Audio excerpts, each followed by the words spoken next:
Bab 007. Kalian kenapa tidak makan duluan, malah menunggu, ucap Gary yang tiba-tiba datang dan duduk berhadapan dengan Ken dan Abel. Cepat makan, tidak perlu banyak bicara, terketus Ken dengan menggerakkan tangannya memotong stik lalu memakannya. Hari ini aku akan mengecek pembangunan itu, apa kau akan ikut? Tanya Gary dengan mulut mengunyah memakan stik yang ada di piringnya. Tidak, kau saja, ucap Ken dengan santai. Sepertinya Tuan Mahendra benar-benar ingin bekerja sama dengan perusahaan kita, ucap Gary membuat Abel tersedak makanannya. Dengan cepat Ken menyodorkan air minum padanya. Uhuk. Nih minumlah, tidak perlu terburu-buru, ucap Ken menatap Abel yang sedang meminum. Terima kasih Tuan, ucap Abel kikuk sembari meletakkan gelas di depannya. Ucap Ken dengan singkat. Ada apa sebenarnya dengan dia? Saat Gary membicarakan Tuan Mahendra tiba-tiba ia tersedak, apa dia mengenalnya? Gumam Ken dalam hati. Ada apa denganmu Nona? Kenapa kau terkejut saat aku mengatakan Tuan Mahendra? Apa kau mengenalnya? Tanya Gary mewakili pertanyaan di hati Ken. Tidak Tuan, bukan kok, hanya saya teringat dengan nama om saya, mungkin hanya mirip. Ucap Abel dengan jujur dan dibalas anggukan kepala oleh Gary. Jangan-jangan Om Hendra yang dimaksud dengan Tuan Gary dan Tuan Ken? Jika benar lalu dia bekerja di mana saat ini? Tapi tunggu, tadi Tuan Gary bilang Om Hendra mau bekerja sama dengan perusahaan mereka. Jadi Om Hendra mempunyai perusahaan kok aku enggak tahu. Ini semua harus aku selidiki. Gumam Abel dalam hati. Sepertinya kau mengenalnya Abel, dari ucapanmu saja sudah kentara jika kau terkejut mendengar namanya. Aku harus mencari tahunya, gumam Gary menatap wajah Abel yang sedang serius memotong stiknya. Selesai? Ayo berangkat, ucap Ken yang sudah selesai dengan sarapannya. Begitu juga dengan Gary dan Abel. Kini Ken dan Gary berangkat ke perusahaan, sedangkan Abelia pergi ke sekolah diantar oleh Pak Matt. Terima kasih Pak, Abel masuk dulu. Ucap Abel saat turun dari mobil. Iya non, nanti Bapak tunggu di sini. Ucap Pak Matt seraya menutup pintu mobilnya. Bersama kepergian Pak Matt, Yora dan Gina turun dari mobil milik Yora dan menghampiri Abel yang berdiri di gerbang sekolah menunggu Dea yang sudah terlihat di jalan. Hei Abel, kau tinggal di mana sekarang? Pakai diantar sopir segala, jangan-jangan kau main ya sama om-om Sugar Daddy, haha. Ketus Yora dengan tawa yang mengejek. Jaga ucapanmu Yora, aku lebih baik pergi daripada tinggal bersama kalian yang tidak memiliki rasa kemanusiaan. Ucap Abel dengan wajah datar. Baguslah, aku juga senang karena saat ini sudah tidak ada kau di rumah, dan lagi aku muak melihatmu, ucap Yora dengan mata yang melotot sembari menunjuk Abel. Cih, kalian memang sama saja, anak ayah dan ibu sama saja. Aku tahu kalian sengaja pindahkan supaya aku tidak tinggal bersama kalian lagi, ucap Abel. Emang? Oh iya, asal kau tahu sekarang kita sudah kaya, kita tinggal rumahmu yang dulu, ops maksudku. Ucap Yora keceplosan hingga ia menutup mulutnya sendiri. Apa maksudmu, rumahku yang dulu? Jadi kalian menempati rumah itu dan kalian membohongiku jika pentos milik kedua orang tuaku sudah dijual buat bayar hutang. Ucap Abel dengan terkejut dan meminta penjelasan pada Yora. Kita tinggal di sana juga karena papa yang sudah membeli pentos itu tahu. Udah yuk kita pergi, malas banget debat dengan nih anak, ucap Yora yang mengalihkan ucapannya. Ia pergi meninggalkan Abel yang masih berdiri di depan gerbang. Aku tahu mereka pasti berbohong, aku akan menyelidiki semua ini. Mereka sengaja menyembunyikan sesuatu dariku, igumam Abel dalam hati dan tangan mengepal. Abel, panggil Dea yang berlari ke arahnya. Dea, aku tungguin dari tadi. Ucap Abel tersenyum melihat kedatangan Dea. Kenapa? Ada masalah? Tanya Dea menatap wajah Abel yang sepertinya mempunyai masalah. Nanti aku cerita, ayo masuk sebentar lagi Bel. Ajak Abel pada Dea. Mereka pun masuk ke kelas mereka. Lerura orure orus nol or. Ada apa ya denganku? kenapa saat aku berada di dekatnya jantungku berdebar-debar. Gumam pria tampan yang satini. Menyandarkan tubuhnya di dinding kaca yang ada di dalam ruangannya ceklek, ada apa, tidak biasanya melamun. Tanya Gary yang tiba-tiba masuk ke dalam ruangan CEO.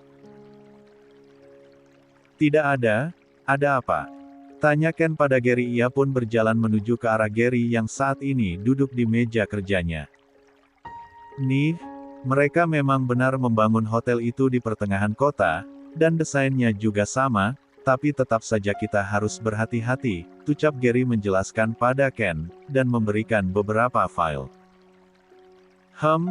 Kau awasi saja gerak-gerik mereka, ucap Ken pada Gary. Oke, aku ke ruanganku dulu, pamit Gary yang dibalas deheman oleh Ken. Setelah beberapa jam kemudian, Gary mengangkat tangannya ke atas dan meregangkan otot-ototnya. Akhirnya setelah beberapa jam mencarinya ketemu juga. Ternyata sesulit ini mencari identitasnya, tidak seperti yang aku pikirkan. Sepertinya ada yang mengawasinya dan mereka sengaja menyembunyikan identitasnya, gumam Gary saat melihat beberapa informasi. Ia pun mulai membacanya satu persatu hingga membuat Gary melongo tidak percaya. Istisal true. Gumamnya melotot. Jadi dia anaknya mendiang Tuan Wijaya Bagaskara dan dia tinggal bersama Om Hendra. Mahendra yang saat ini menjadi pimpinan Wijaya Corporation, dan Tuan Hendra sengaja menyembunyikan harta beserta aset yang sudah diberikan pada Nona Abel. Benar-benar picik mereka. Gumam Gary. Ia pun membaca semua informasi itu tanpa ada yang tertinggal satu kata pun. Mereka benar-benar bukan manusia, tega-teganya merebut hak yang bukan milik mereka, kasihan Nona Abel. Gumam Gary. Ia pun berniat menyembunyikannya dari semua orang, tapi ia akan mencari waktu untuk mengungkapkan semuanya pada Abel. Ia tahu mungkin Abel belum mengetahui semuanya. Selesai, sudah aku save, tinggal nyari waktu untuk memberi tahu Abel. Gumam Gary menatap laptopnya sendiri. Ting, ting, ting. Siapa sih? Ucap Gary saat ponselnya berdering.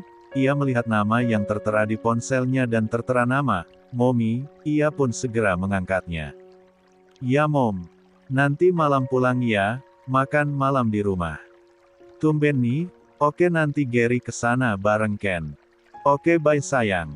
Cepat cerita Abel, apa yang sudah dikatakan dengan Yora. Ucap Dea dengan rasa penasaran yang tinggi. Kau itu ya? Ucap Abel pada Dea. Dan Abel pun menatap ke arah sekeliling memastikan bahwa tidak ada yang mendengar obrolan mereka, di mana mereka saat ini berada di taman bawah pohon nesar tempat biasa mereka mencurahkan segala masalah mereka. Jadi, tadi Yora menghampiriku, dia seperti biasa mencaci dengan segala umpatannya, namun tadi Yora sempat keceplosan kalau dia tinggal di penthouse milik keluargaku dulu, dan aku terkejut meminta penjelasan pada dia. Katanya Paman Hendra yang membeli penthouse itu, tapi aku tidak percaya. Jelas Abel pada Dea. Mereka pasti bohong Bel, pasti mereka menyembunyikan kebohongan besar padamu, dan lagi mereka juga pasti bohong kalau perusahaan dan penthouse milik keluargamu itu dijual, karena aku sempat mendengar ucapan papaku kemarin, katanya perusahaan keluarga kita bekerja sama dengan perusahaan Wijaya Corporation Group. Bukankah itu perusahaan ayahmu dulu kan, dan saat ini pemimpin perusahaan itu adalah pamanmu sendiri Tuan Mahendra. Jelas Dea mengungkapkan apa yang sudah ia dengar, hingga ucapannya membuat Abel terkejut. Apa jangan-jangan mereka sengaja menyembunyikan ini dariku agar mereka bisa menguasai harta peninggal papa dan mama? Ucap Abel dengan wajah jengah. Sepertinya memang seperti itu. Tapi kau harus bertindak Abel, semua itu milikmu, kau harus mencari di mana pengacara kepercayaan ayahmu, dan kau tanyakan pada beliau apa benar harta mereka sudah dijual atau belum, ucap Dea dengan wajah serius. Kau benar, tapi aku tidak tahu namanya Dea, bagaimana ini? Ucap Abel dengan khawatir, kenapa kau tidak tanyakan ini semua pada keluargamu yang ada di London? Ucap Dea memberikan petunjuk. Ah iya, ide kamu bagus juga, nanti aku akan hubungi Kak Jordi untuk mencari tahu semuanya, ucap Abel dengan mantap. Araka kakak-kakak di perusahaan Briantama Company. Ken, nanti kita makan malam di mansion, apa Momi sudah menghubungimu?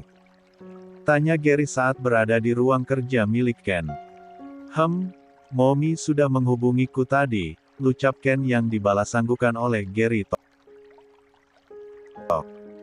Tok, tok. Masuk, ucap Gary pada seseorang yang mengetuk pintu ruangan milik Ken. Ceklek. Seorang gadis seksi dengan pakaian yang ketat hingga menampilkan bentuk tubuhnya yang sangat seksi, dia adalah Jenita, sekretaris Ken. Maaf Pak, ini dokumen yang harus Anda tanda tangani, ucap Lenita dengan nada yang dibuat selembut mungkin. Ia menyodorkan beberapa dokumen di meja Ken dengan tubuh ia condongkan sehingga menampilkan bongkahan payudara yang menyembul ingin keluar dari tempatnya. Gary yang melihat pemandangan itu segera fokus dengan ponselnya kembali. Ia sudah tahu sikap dari sekretaris Kennedy yang suka tebar pesona untuk menggoda pria tampan berjangkung itu. Letakkan saja, ucap Ken dengan datar tanpa mempedulikan kedatangan Lenita. Ia juga jengah dengan Lenita yang sering mencari perhatian padanya. Baik Pak, kalau begitu saya permisi. Ucap Lenita dengan lembut. Ia pun keluar dengan jalan yang melenggok-lenggok seperti bebek. Itu batin Gary yang memandang Lenita berjalan seperti bebek. Dasar bebek, jalan saja pakai dibuat-buat bikin nek aja, guman Gary saat melihat Lenita pergi dari ruangan. Ken. Penampilan Lenita benar-benar menggoda, sepertinya dia menyukaimu. Apa kau tidak tertarik dengan tubuhnya? Ucap Gary membuat Ken menatap kesal dan alis yang dinaikkan sebelah. Cih, jika kau mau ambil saja, aku enggak sudi melihatnya saja sudah bikin aku mual, aku hanya menginginkan tiara. Ucap Ken tiba-tiba membuat Gary malas mendengarnya, apalagi ia selalu menyebut nama. Tiara, tiara dan tiara. Tiara, tiara, tiara apa kau yakin dia masih mengingatmu sudah 2 tahun loh? Apa kau tidak mempunyai rasa dengan gadis lain? Banyak di kota ini wanita yang ingin bersamamu. Ucapan Gary mengingatkan Ken pada gadis yang akhir-akhir ini mengganggu otaknya. Hanya tiara, tidak ada yang lain. Ucap Ken dengan datar, entahlah Ken sangat egois di otaknya selalu memikirkan gadis cantik yang bernama Abel, namun ia juga memikirkan tiara. Dasar egois, entar nyesel baru tahu rasa. Ucap Gary Jalu meninggalkan Ken sendirian yang sibuk dengan dokumennya. Brak. Gary menutup pintu dengan sangat keras, namun Ken tidak menatap kepergian saudara angkatnya sama sekali. Selang beberapa menit pintu terketuk kembali. Tok, tok, tok. Masuk, ucap Ken dengan cuek. Maaf Pak, ada sekretaris Tuan Mahendra, dia datang ingin menemui Anda. Ucap Lenita pada Ken. Suruh dia masuk, ucap Ken dengan datar menatap Lenita sekilas lalu ia fokus dengan laptopnya. Baik Pak, ucap Lenita yang merasa berdebar saat Ken menatapnya walaupun hanya sebentar. Lenita pun kembali keluar dari ruangan Ken. Anda disuruh masuk, jangan menggoda Pak Ken, ucap Lenita dengan ketus. Ia melihat penampilan Rosa yang 11-12 dengan dia. Ia juga tahu bahwa Rosa menginginkan Ken dilihat dari cara dia bertanya. Baiklah, aku tidak akan menggodanya tapi... Bagaimana jika Pak Ken yang tergoda, ucap Rosa dengan santai dan berlalu meninggalkan Lenita yang merasa kesal dengan ucapan Rosa. Awas saja sampai menggoda Pak Ken, aku tidak akan membiarkan dia hidup, Kennedy hanya milikku, lumpat. Lenita dalam hati dengan tangan yang mengepal. Ceklek. Permisi. Ucap Rosa dengan lembut saat masuk ke dalam ruangan Kennedy, di mana pria itu sedang fokus. Dengan laptopnya merasa kedatangan tamu, Ken pun menatap Rosa dan menyambutnya sebagaimana ia menyambut kliennya. Buk Rosa, silahkan duduk. Pinta Ken dengan datar tanpa ia harus berdiri, terima kasih. Ucap Rosa dan ia pun duduk berhadapan dengan Ken, ada perlu apa hingga Anda harus datang di perusahaan saya Buk Rosa? Ucap Ken dengan bicara formal. Maaf Pak Ken, jangan terlalu kaku. Panggil saya Rosa dan jangan bicara terlalu formal. Ucap Rosa dengan menatap wajah tampan laki-laki di hadapannya. Apa maksud Anda, Bu Rosa? Tanya Ken menaikkan alisnya sebelah dengan wajah yang masih datar. Saya hanya ingin dekat dengan Anda, Pak Ken. Ucap Rosa dengan percaya diri. Jadi apa maksud kedatangan Anda? Jika untuk hal yang tidak penting lebih baik Anda pergi karena saya masih banyak pekerjaan. Ucap Ken dengan penuh tekanan. Baiklah ternyata Anda memang benar sangat susah didekati Tuan Kennedy. Jadi kedatangan saya kemari hanya untuk mengantar beberapa dokumen dari perusahaan kita. Semoga Anda segera memberikan kabar baik Tuan Ken. Ucap Rosa membuka satu kancing kemejanya agar terlihat payudaranya yang besar dan padat. Ia pun menyodorkan beberapa dokumen dengan menampilkan payudaranya yang terlihat ingin keluar. Baiklah jika hanya itu Anda bisa keluar, Bu Rosa. Pinta Ken dengan datar tanpa melihat ke arah Rosa. Ia merasa semua wanita sama saja, murahan. Baik kalau begitu saya permisi. Ucap Rosa dengan dibuat selembut mungkin walaupun ia merasa kesal karena Ken tidak meliriknya sama sekali. Dehem Ken dengan malas melihat ke arah Rosa yang melenggang pergi dari ruangannya sampai di luar. Rosa dihadang dengan Lenita yang berdiri bersedekap dada. Kenapa kau? Tanya Rosa saat melihat Lenita menatapnya dengan tajam. Lenita melihat penampilan Rosa yang sebelumnya kemeja atasnya terkancing kini sudah terbuka. Apa yang kau lakukan dengan Pak Ken? Kau menggodanya dengan tubuhmu. Ucap Lenita dengan marah. Kenapa kau merasa tersinggung? Jangan harap Pak Ken melirikmu, dia sudah menjadi milikku, ucap Rosa dengan santai lalu ia pun pergi meninggalkan Jenita yang masih berdiri. Lihat saja siapa yang akan menang, umpat Lenita. Ja pun tersenyum smirk. Mansion Family William. Pukul 7 setelah sepulang dari perusahaan, Ken dan Gary langsung menuju di kediaman kedua orang tuanya, karena mereka diminta untuk makan malam di sana. Saat sudah sampai kini mobil mewah yang ditumpangi oleh Ken dan Gary mendarat tepat di parkiran khusus milik keluarga William. Mereka berdua baru saja keluar dari mobil sudah disambut oleh beberapa pelayan dan pengawal. Hanya deheman dan anggukan yang diberikan oleh Ken, lain halnya dengan Gary, ia selalu membalas para pekerja itu dengan ucapan sopan dan tersenyum ramah. Terima kasih semuanya. Ucap Gary membalas sapaan para pekerja di mansion itu. Mereka berdua pun langsung menuju ke ruangan keluarga di mana di sana Daddy Eric dan juga Mommy Al sedang duduk dengan menonton televisi. Hai Mom Dad. Sapa Gary pada kedua orang tua angkatnya yang sudah Ja anggap seperti orang tua kandung sendiri. Kalian sudah pulang? Duduk Ja atau mandi sana biar segar, pasti kalian sangat lelah. Ucap Mommy Al dengan wajah yang senang menatap kedua lelaki tampan yang masih muda duduk di sofa bersamanya dan suaminya. Bentar Mom, Gary duduk dulu baru juga sampai, ucap Gary dengan mencomot makanan ringan di toples yang ada di tangan Daddy Eric. Kau mencuri makananku? Ambil sendiri, ini hanya milik Daddy, ucap Daddy Eric ketika melihat Gary yang sengaja mengambil makanan ringan kesukaannya yaitu keripik jagung yang sangat enak. Apaan sih Dad? Minta dikit aja, pelit banget. Ucap Gary menatap kesal pada Daddy Eric yang selalu pelit dengan makanan yang ia sukai. Tapi ini kan milik Daddy, hanya tinggal segini saja, mana carinya susah banget. Ucap Daddy Eric yang tidak mau kalah dengan memeluk erat toples berisi makanan ringan itu, dan Gary hanya menatap jengah kepada pria parubaya itu. Kalian ini ya selalu saya ribut saat campur, sekali saja tidak ribut kenapa sih? Dan kau Dad kasih Gary makanan itu, besok kan paketan snack juga datang lagi. Pelit amat sama anak, ucap Mommy Al dengan wajah sebal melihat kelakuan suami dan anak angkatnya yang selalu berdebat hanya perisai makanan. Tapi hanya tinggal ini doang Mom, masak Mommy tega sih. Ucap Daddy Eric yang merengek seperti anak kecil. Sedangkan Gary ia sudah tersenyum kemenangan menatap Daddy-nya yang mulai kesal. Bagi Dad, besok kan datang lagi, ucap Gary yang ingin merebut toples yang ada di pelukan Daddy Eric.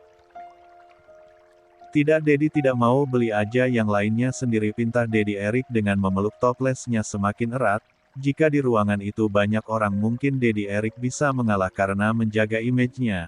Berbeda jika dengan keluarganya sendiri sikapnya akan berubah 180 dari sikap saat bertemu dengan orang luar, yang terlihat aura ketegasan dan intimidasinya, begitu juga para keluarganya yang memang memiliki sikap yang sama.